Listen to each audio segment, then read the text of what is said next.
Hello everyone. So now this is the question from limits.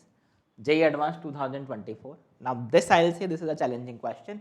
कुछ question तो tough देंगे exam में, JEE Advanced का पेपर है. तो this is one of the challenging question from JEE Advanced. ठीक है, उतना भी चैलेंजिंग नहीं है. अगर आप थोड़ा इसको फॉलो करोगे तो समझ में आएगा कैसे इसको अप्रोच करना. द क्वेश्चन इज सिंपल कि आपके पास एक सेट है जिसमें अल्फा बीटा बोला गया है which is satisfying this condition that this limit should be equal to 0. तो what are the possible values of alpha beta in the set. आपको बस अल्फा बीटा के पॉसिबल कॉम्बिनेशंस फाइंड करने हैं. ठीक है, तो एक बार तो क्विज क्वेश्चन को देख लो क्या करना है. ये स्टैंडर्ड टाइप ऑफ क्वेश्चन होते हैं, कैसे आप अननोन कॉन्स्टेंट्स फाइंड करते हो लिमिट्स में, so that limit is equal to 0, जैसे एग्जांपल के लिए यहाँ पे. ठीक है, ध्यान से देखें अगर तो एक्स अप्रोचेस इन्फिनिटी पे, देखो इसका तो कोई रूल है ही नहीं, क्योंकि ये साइन इन्फिनिटी बनेगा which is a value which is between -1 and 1. ठीक है, तो जो भी लिमिट का रोल होगा वो इससे रोल होगा. आप इसको डिवाइड भी कर दोगे कोई प्रॉब्लम नहीं है, ये फाइनाइट वैल्यू होगा. ठीक है, अब इसकी अगर हम बात करें तो बाकी जो वैल्यूज हैं इसमें देखो ये अप्रोचिंग इन्फिनिटी है, ये अप्रोचिंग इन्फिनिटी, ये approaching infinity, because x is approaching to infinity पे log x will approach to infinity. इसका अगर आप ध्यान से देखें तो दिस इज अप्रोचिंग टू 0, तो ये प्रॉब्लम क्रिएट करेगा. ठीक है, अगर ये प्रॉब्लम क्रिएट कर रहा है तो हम क्या करें, पहले इसी को फोकस करते हैं. क्या करते हैं, इसको हमने 1/x² से मल्टीप्लाई और डिवाइड कर दिया. I hope this make sense कि why we are multiplying with 1/x², क्योंकि अगर x अप्रोचेस इन्फिनिटी होगा तो 1/x² जो होगा वो 0 प्लस को अप्रोच करेगा, बेसिकली 0 को अप्रोच करेगा, ऐसा समझ लो. And we know sine t by t where t approaches 0 अगर है तो इसका वैल्यू क्या होता है, 1 होता है. तो यू कैन सी इसको हम इजीली रिमूव कर सकते हैं. ये जो टर्म है इसको हम इजीली रिमूव करके बोल सकते हैं दिस इज इक्वल टू 1. ठीक है, इसका कोई रोल नहीं, इसको मैंने पहले हटा दिया. तो अल्टीमेटली आपके पास क्या बचा, this is limit x approaches infinity पे this is equal to log x on the base e raise to alpha upon log 1 plus x on the base e raise to beta, बराबर. और denominator में आप ध्यान से देखो ये वाला टर्म तो निकल ही गया, ये टर्म बचा है, this term and this term, x raise to alpha beta plus 2 हो जाएगा, x raise to into x raise to alpha beta plus 2. ठीक है, अब देखो इसको हम कुछ नहीं कर सकते बिकॉज x अप्रोचेस इन्फिनिटी है, तो log इन्फिनिटी और ये log इन्फिनिटी, बराबर ऐसा बनेगा. ठीक है, तो अगर हम थोड़ा और ध्यान से देखें तो एक तो आप लॉजिकली समझ सकते हो कि limit x approaches infinity ln x upon ln 1 plus x, इसका वैल्यू 1 होगा. एक तो लॉजिकली समझ लो कि भाई अगर x अप्रोचेस इन्फिनिटी तो 1 प्लस एक्स और x में क्या ही डिफरेंस होगा, कोई डिफरेंस नहीं होगा, तो वो लगभग बराबर ही आएंगे, तो 1 आ जाएगा. बाकी फिर भी आपको नहीं समझ में आता है तो आप इसका लिमिट फाइंड कर सकते हो. कैसे, x अप्रोचेस इन्फिनिटी पे इन्फिनिटी बाय इन्फिनिटी फॉर्म में डिफरेंशिएट कर दो, तो डिफरेंशिएट करोगे तो न्यूमरेटर का डेरिवेटिव 1/x, डिनोमिनेटर का 1/x plus 1, limit x approaches infinity. हमने क्या किया, इसके लिए लॉपिटल अप्लाई कर दिया. तो this will become log x, ये क्या हो जाएगा x प्लस 1 अपॉन x, और इसका आप ध्यान से देखोगे तो ये x/x 1 हो जाएगा, 1/x 0 हो जाएगा, तो this will be equal to 1. तो इसका लिमिट वैसे भी 1 आ जाएगा. तो you can see what I can do is इसको नेग्लेक्ट कर दो और इसको भी बोल दो this is log x only, correct. या फिर अगर आप डायरेक्टली नहीं बोलना चाहते हो तो you can see this is equal to limit x approaches infinity. हम ऐसा क्यों कर रहे हैं, बिकॉज सी जितना टर्म्स रिड्यूस कम करोगे उतना कैलकुलेशन ईजी रहेगा, बस इतनी सी बात है. ठीक है, तो हमने क्या किया, हमने इसको डिवाइड कर दिया x रेज टू बीटा से, log x raise to beta से. अब डिवाइड किया तो मल्टीप्लाई भी करना पड़ेगा, तो ये log x raise to beta से हमने मल्टीप्लाई और डिवाइड कर लिया डिनोमिनेटर में, और इसको हम बोल रहे हैं this is now equal to 1.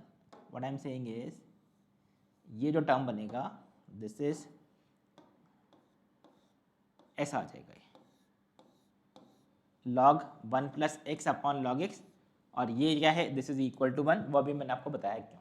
तो ये जो टर्म है इसको भी मैंने 1 बोल दिया, दिस इज इक्वल टू 1, तो ये भी गया, ये वाला टर्म भी गया. तो फाइनली आपके पास सिंप्लीफाई होके ही बना this is limit, this is limit x approaches infinity log x raise to alpha minus beta upon x raise to alpha beta plus 2, this should be equal to 0। हमारा question अब ये आ गया, this should be equal to 0। अब इसको 0 करने के लिए क्या करें? तो अब यहाँ पे ये ट्रिकी स्टेप है।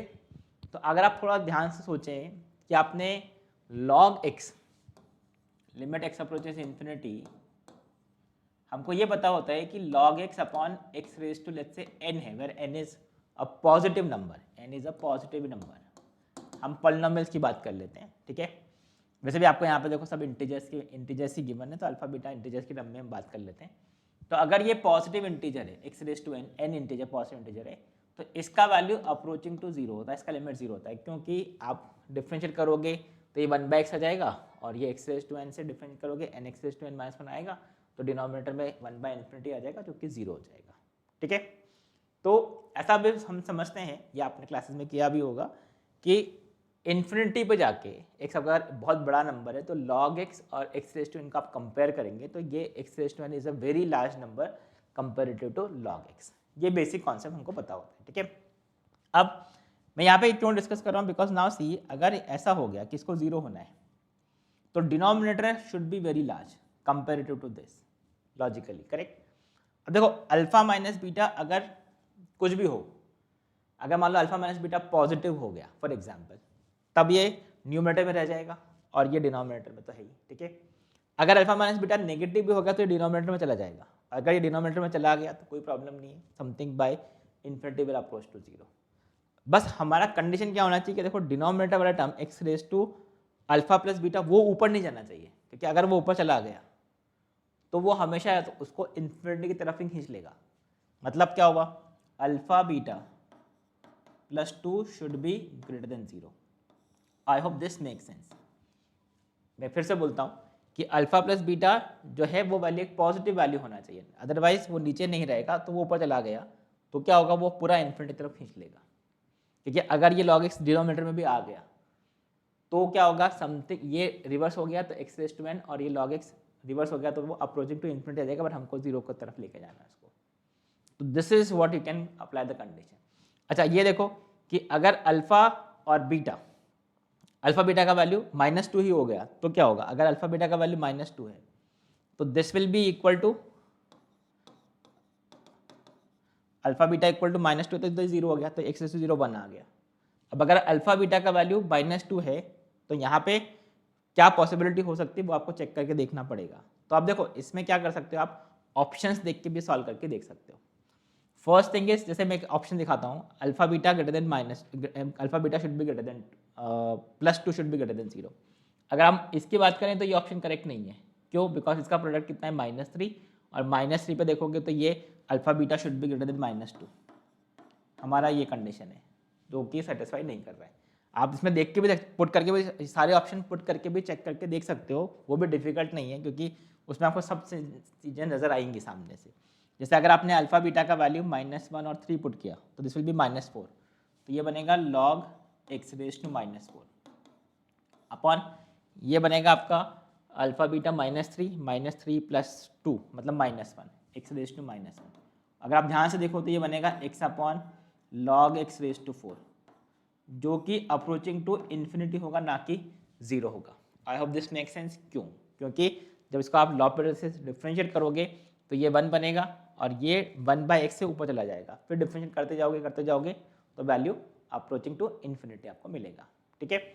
So that is why this point is very important. तो यू कैन सी ये वाला ऑप्शन गलत हो गया। ऑप्शन 2 पे चलते हैं, -1 और 1 इस कंडीशन को सेटिस्फाई कर रहा है। यू कैन सी -1 का प्रोडक्ट 1 का प्रोडक्ट -2 से बड़ा है, राइट, -1। अगर आप पुट करके देखना चाहते हैं तो वो भी कर सकते हो। ये क्या बनेगा, अल्फा -2, तो ये बनेगा आपका ln x raise to -2, alpha is -1 beta is -2, और ये जो बनेगा दिस इज -1x। आप ध्यान से देखो ये क्या आ गया, -1 प्लस 2 विच इज। अब इसको आप ध्यान से देख सकते हो, ये तो 1/log x square into x है, तो इसमें तो कोई इंडिटर्मिनेंसी ही नहीं है, क्योंकि अगर आपने एक्स अप्रोचेस इन्फिनिटी पुट किया तो ये पूरा अप्रोच करेगा इन्फिनिटी को, 1/∞ विल गो टू 0, मतलब ये ऑप्शन करेक्ट है। तो ऐसे आपको अगर ये कंडीशन नहीं भी समझ में आता है तो भी आप पुट करके भी देख सकते हो, ठीक है। अभी नेक्स्ट देखते हैं। तो ये जो कंडीशन है, अब इसमें क्या हुआ, अल्फा बीटा 1 और -1, तो ये क्या हो गया log x square upon this is alpha beta x हो जाएगा, ये यू कैन सी। अब फिर से आप ध्यान से देखें तो इसका वैल्यू अप्रोचिंग टू 0 होगा, क्योंकि जब इसको आप इन्फिनिटी बाय इन्फिनिटी से लॉग लगाओगे तो इसका डेरिवेटिव 1/x नीचे आ जाएगा, फिर एक बार डिफरेंशिएट करोगे तो फिर से 1/x आ जाएगा। तो वो आप लिमिट करके चेक करके देख सकते हो। बाकी ये कॉन्सेप्ट मैंने आपको यहाँ पे बताया है, ठीक है। तो दिस इज अप्रोचिंग टू 0, मतलब ये ऑप्शन भी करेक्ट है। लास्ट ऑप्शन चेक करते हैं। तो अगर लास्ट ऑप्शन देखें तो यहाँ पे -2 है प्रोडक्ट, तो वही मैं आपको समझाने की कोशिश कर रहा था कि -2 वाला बात समझ लो कैसे है। अगर अल्फा बीटा का प्रोडक्ट -2 होगा तो ये वैल्यू जो है वो 0 हो गया, ठीक है। तो ये जो एक्सप्रेशन बनेगा, अगर आप ध्यान से देखें, this is log x raise to 1 और ये -2 +3, तो ये +3 अपॉन ये जो है दिस इज इक्वल टू, यहाँ पे आ गया आपका अल्फा बीटा +2, ये 0 हो गया मतलब 1। अब you can see this is approaching to 0 infinity because x approaches infinity पर log x cube approaching infinity. अगर ऐसा होता कि ये डिनोमिनेटर में आ जाता तो फिर आप बोलते कि अप्रोचिंग टू 0 है, ठीक है। इसलिए इस क्वेश्चन में ये ऑप्शन डी करेक्ट नहीं है। तो what is the answer, option b answer, option c is the answer, ठीक है। So I hope this is clear, this is how you can approach this. Now this one is a difficult question crack करना exam के अंदर, ठीक है। So I hope you understood this कि कैसे हमने इसको अप्रोच करने की कोशिश की है। So that's it for this, thank you, bye bye.